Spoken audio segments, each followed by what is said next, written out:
الله أكبر الله أكبر الله أكبر الله أكبر الله أكبر الله أكبر الله أكبر الله أكبر الله أكبر لا إله إلا الله والله أكبر الله أكبر ولله الحمد. الحمد لله رب العالمين له النعمة وله الفضل وله الثناء الحسن.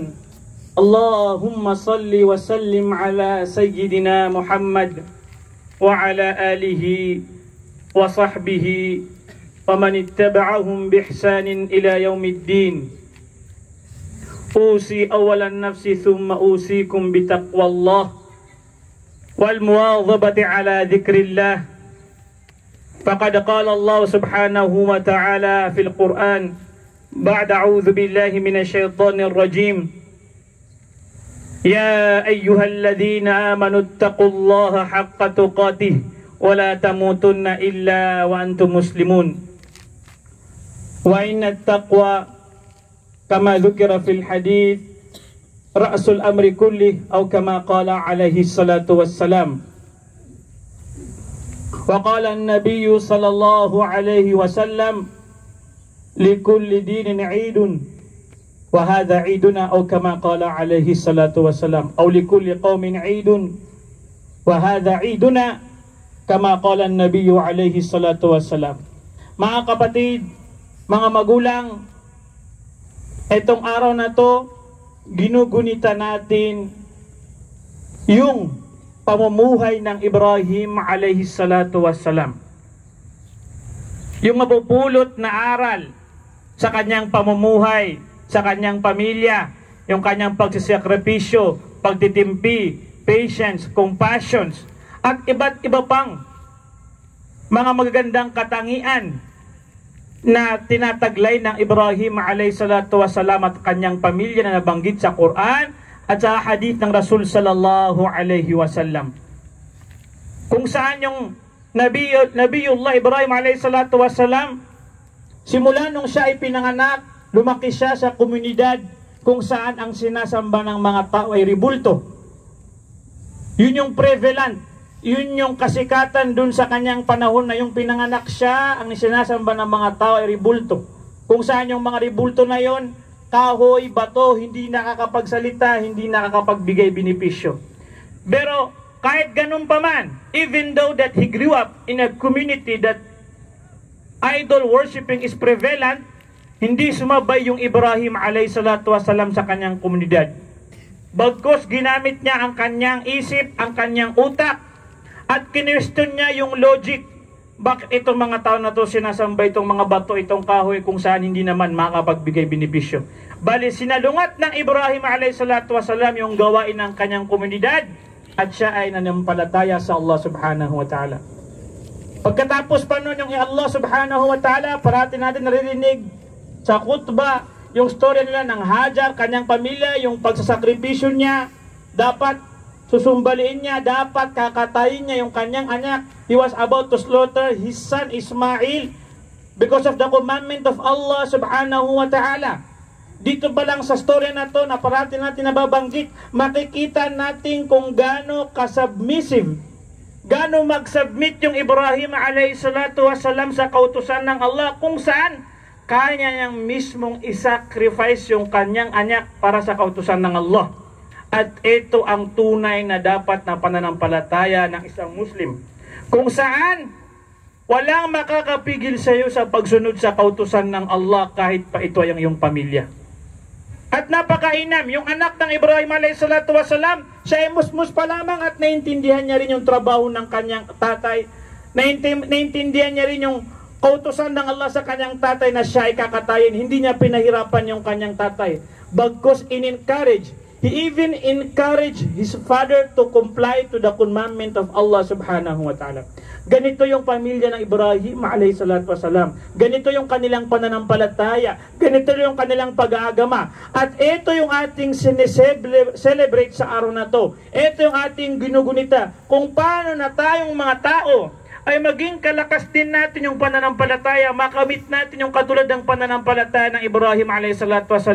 Kung paano tayong mga Muslim, maging masunurin tayo sa kautusan ng Allah subhanahu wa ta'ala, katulad ng Ibrahim a.s. Kung gaano yung ating mga kapamilya, anak, asawa, kamag-anak, katulad ng Ibrahim a.s.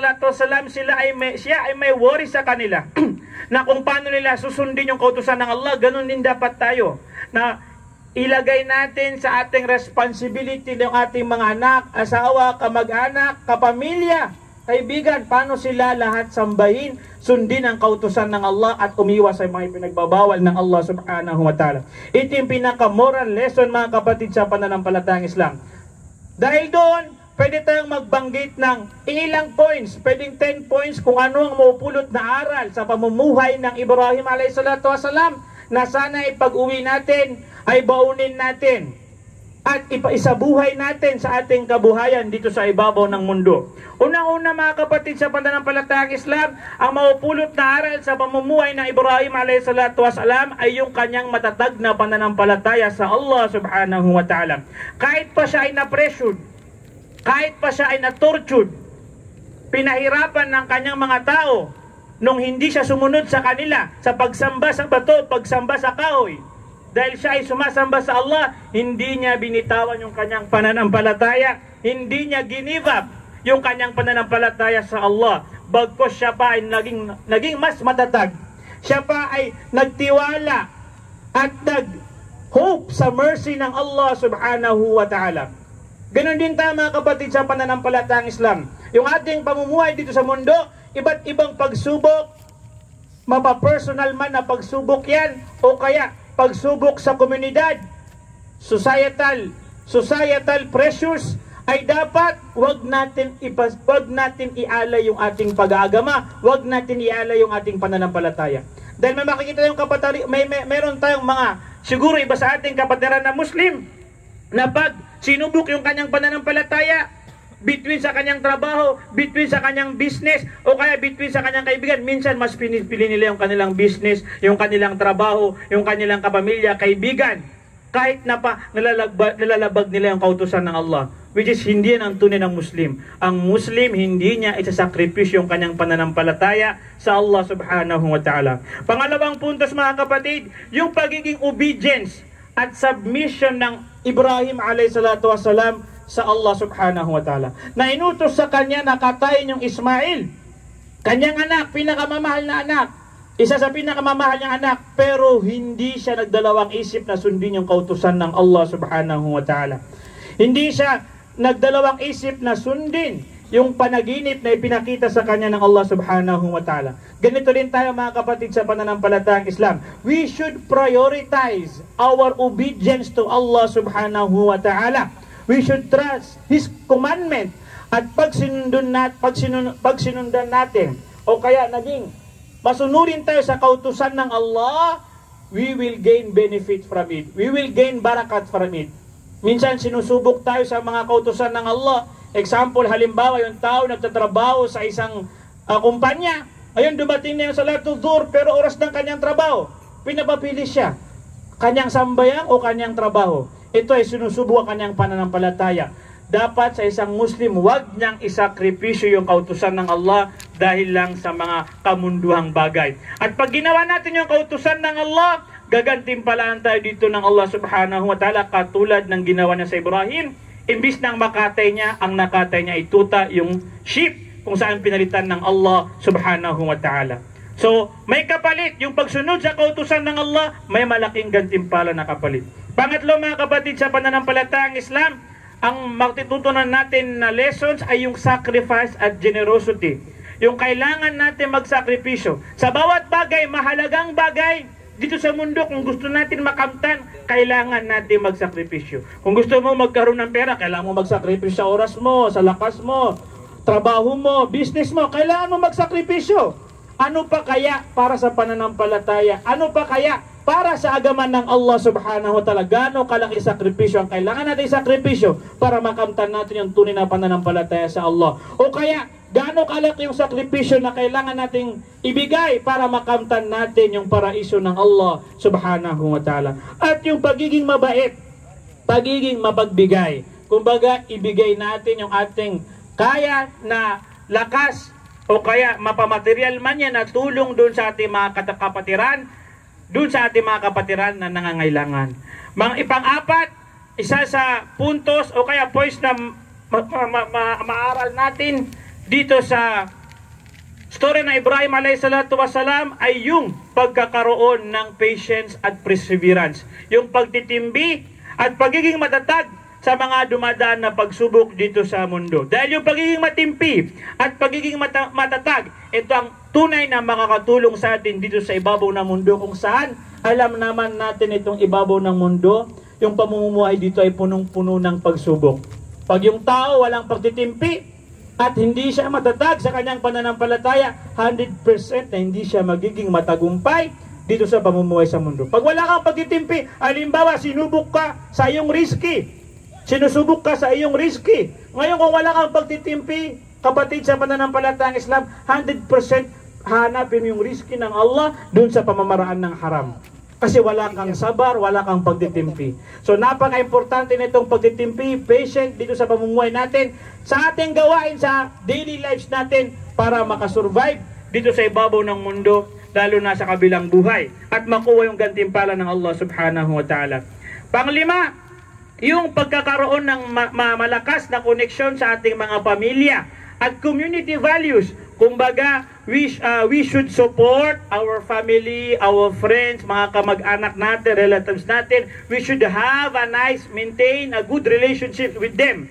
Hindi lang sa kanila, kumbagkos, pati rin sa ating mga komunidad. Sa ating komunidad, dapat magkaroon tayo ng positive na connection sa kanila, relationship sa ating komunidad, para mas maging mabuti yung ating pamumuhay dito sa mundo. Dahil yung pagkakaroon ng mabuting connection, relationship sa ating pamilya, sa ating komunidad, ito ay makakatulong sa atin na maging madali yung pamumuhay dito sa mundo. Pang-anim ay yung isang mapupulot sa aral na Ibrahim alayhi salatu wasalam ay yung pagtutol sa mga gawain na injustice. Kumbaga pagtutol dun sa mga gawain na lumalabag sa kautusan ng Allah subhanahu wa ta'ala. Katulad ng Ibrahim alayhi salatu wasalam, nakita niya ang kanyang ama, mga kamag-anak, sumasamba sa ribulto, hindi siya nagtahimik. Bagkos sinabihan niya sa kanila, he went against them because that was injustice. So let's keep speaking out against discrimination. Let's keep speaking, supporting human rights and promoting ethical practices. Kumbaga, suportahan natin yung mga human rights, let's speak out against discrimination. Pag diskriminasyon ay ipagbawal natin, mga kapatid sa pananampalatayang Islam, at ano pa mang injustice yan ay ipagbawal natin. Pang-pito, yung pagpapalaganap ng pananampalataya sa Allah subhanahu wa ta'ala. Yung Ibrahim alayhi salatu wasalam, isa sa kanyang mga sifat, isa sa kanyang gawain ay magdawa ila Allah. Kumbaga, iniimbitahan niya yung mga tao patungo sa pananampalataya sa Allah subhanahu wa ta'ala. So, ganun din tayo. Mag-niyat tayo, mag-intensyon tayo na invite natin yung mga tao na hindi pa alam yung agaman ng Allah subhanahu wa ta'ala, walang kaalam-alam sa agaman ng Allah subhanahu wa ta'ala. Paano ba na ma-invite din natin sila na pumasok sa agaman ng Allah subhanahu wa ta'ala? Maintindihan kung ano yung Islam sa magandang pamamaraan. Ipaintindi sa kanila by knowledge, by wisdom, and with good manners, good akhlak.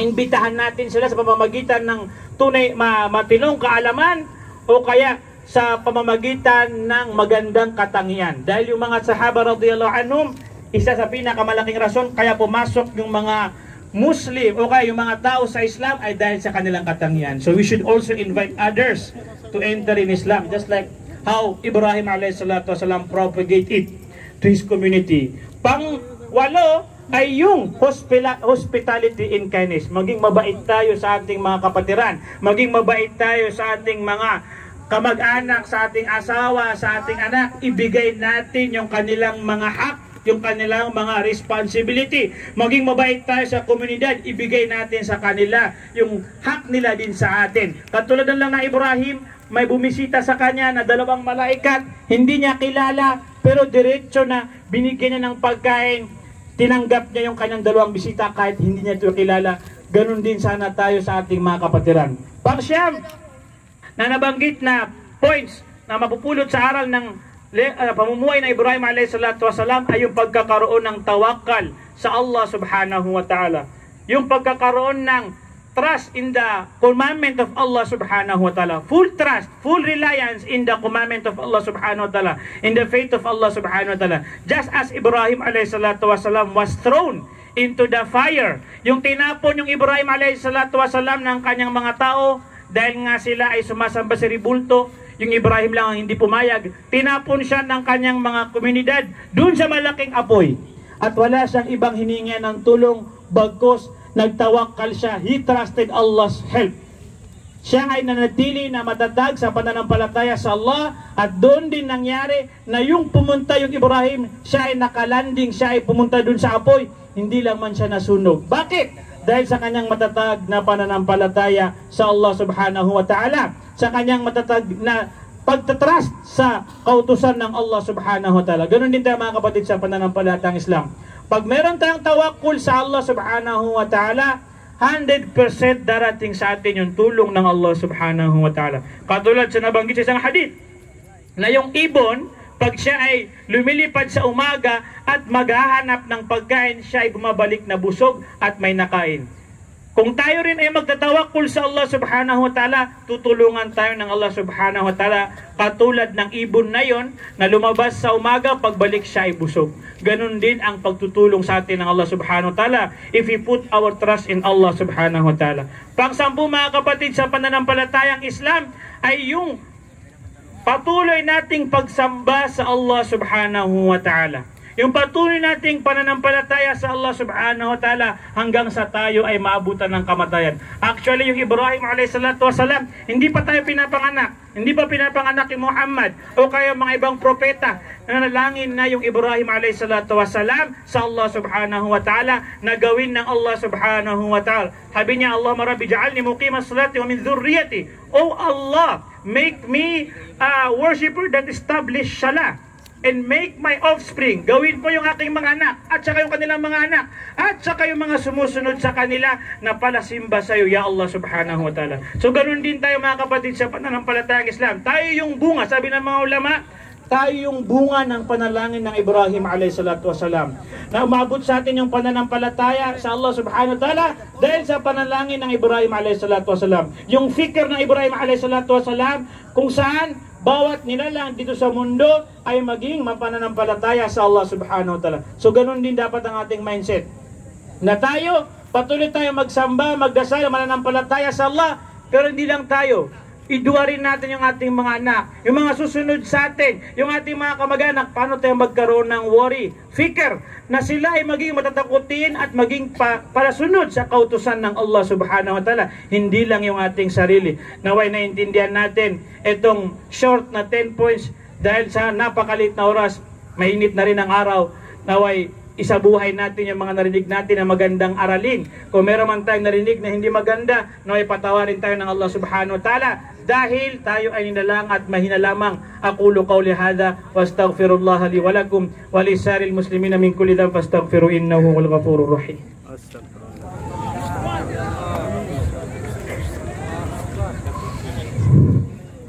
Allahu akbar, Allahu akbar, Allahu akbar. Allahu akbar, Allahu akbar, Allahu akbar, Allahu akbar. La ilaha illallah wallahu akbar. Allahu akbar walillahil hamd.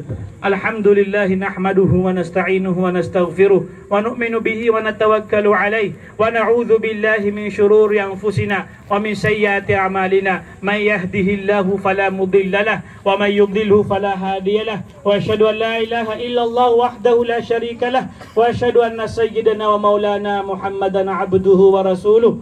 أرسله بالحق بشيرا ونذيرا بين يدي الساعة من يطيع الله ورسوله فقد رشد ومن يعصهما فإنه لا يضر إلا نفسه ولا يضر الله شيئا.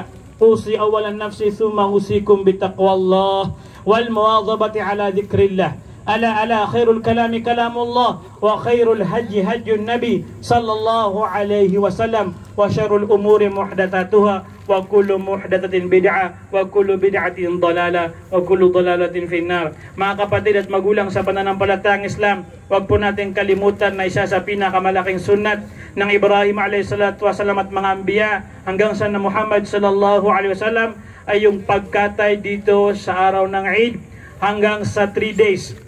Yung Ayyamut Tashriq na pwede tayong kumatay ng hayop, yung kambing, tupa, kalabaw at kamelyo. Ito ay napakalaking sunat ng Ibrahim, napakalaking sunat ng Muhammad sallallahu alaihi wasallam at buong kaum musliman. Napakalaking gantimpala na ito dun sa mga taong may kakayanan. Huwag po natin kalimutan yan. Bawat buhok ng hayop na ikakatay natin ay hasana, good deeds ang ibibigay sa atin na gantimpala ng Allah subhanahu wa ta'ala. Kung bibilangin natin yung buhok ng hayop, hindi natin mabibilang. At lahat tayo, bawat isa sa atin, hindi natin may tatanggi na kailangan natin yung hasana, kailangan natin yung good deeds. Kaya inshallah magniyat tayo dun sa may kakayanan. Inna Allah wa malaikatahu yusalluna 'alan nabi ya ayyuhalladhina amanu sallu 'alaihi wa sallimu taslima. Allahumma salli 'ala sayidina Muhammad wa 'ala alihi wa sahbihi wa barik wa sallim. Rabbana zalamna anfusana وإن لم تغفر لنا وترحمنا لنكونن من الخاسرين. لا إله إلا أنت سبحانك إنا كنا من الظالمين. ربنا اغفر لنا ولوالدينا وللمؤمنين يوم يقوم الحساب. اللهم ربنا آتنا في الدنيا حسنة وفي الآخرة حسنة وقنا عذاب النار. اللهم اغفر للمؤمنين والمؤمنات الأحياء منهم والأموات ولجميع أمة مصطفى صلى الله عليه وسلم إنك سميع قريب مجيب الدعوات. اللهم ربنا لا تزغ قلوبنا بعد إذ هديتنا وهب لنا من لدنك رحمة إنك أنت الوهاب. Ya Allah, patawarin mo kami ya Allah ya Rabbal Alamin. Nandito kami ngayon sa Maidan ya Allah. Nagsimba kami ng Salatul Eid ya Allah. Nakinig kami sa Khutbatul Eid ya Allah. Pumunta kami dito ya Allah na nag-intensyon kami na patawarin mo kami ya Allah at gantimpalaan mo kami ya Allah. Ibigay mo sa amin yung aming intensyon ya Allah ya Rabbal Alamin. Ya Allah, patawarin mo aming kasalanan ya Allah ya Rabbal Alamin. Kami makasalanin ya Allah. Kung di mo kami patawarin, kawawa kami ya Allah ya Rabbal Alamin. Ipagpatawad mo sana sa amin ang lahat ng aming kasalanan ya Allah ya Rabbal Alamin. Yung kasalanan na aming mga magulang at aming mga ninuno, ipagpatawad mo sa kanila ya Allah ya Rabbal Alamin. Ya Allah, gabayan mo kami ya Allah sa tamang daan ya Allah ya Rabbal Alamin. Ya Allah, riskian mo kami ng napakalakas na pananampalataya sa ya Allah ya Rabbal Alamin. Ya Allah, bigyan mo kami ng pagmamahal, kagustuhan sa pagsimba sa iyo ya Allah ya Rabbal Alamin. Ya Allah, lagyan mo kami ng kamunghian sa paglabag sa iyong kautusan ya Allah ya Rabbal Alamin. Ya Allah ya Rabbal Alamin, yung aming mga anak, aming mga kapamilya, bigyan mo sila ng matibay na pananampalataya sa iyo ya Allah ya Rabbal Alamin. Ya Allah, tawfikan mo kami na hindi namin maiwan yung iyong kautusan ya Allah ya Rabbal Alamin. Ya Allah ya Rabbal Alamin, papasukin mo kami sa inyong paraiso na walang pagkikilatis ya Allah ya Rabbal Alamin.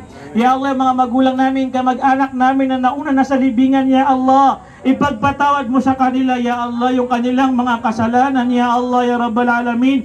Gawin mong madali sa kanila yung pamumuhay dun sa kanilang mga libingan. Papasukin mo sila sa kanilang paraiso ya Allah ya Rabbal Alamin. Ya Allah, kunin mo kami dito sa ibabaw ng mundo na ikay nagagalak sa amin ya Allah ya Rabbal Alamin. Ya Allah ya Rabbal Alamin, gawin mo na yung huling sandali namin dito sa mundo ay nasa tamang pananampalataya kami ya Allah ya Rabbal Alamin, at ikay nagagalak sa amin ya Allah ya Rabbal Alamin. Allahumma ansuril Islam wal muslimina fi kulli makan. Allahumma ansuril Islam wal muslimina fi Palestin wa dammir a'da'aka wa a'da'ad din ya Allah ya Rabbal Alamin. Allahumma rabbana taqabbal minna innaka antas sami'ul alim wa tub alaina ya maulana innaka antat tawwabur rahim. سبحان ربك رب العزة عما يصفون وسلام على المرسلين والحمد لله رب العالمين.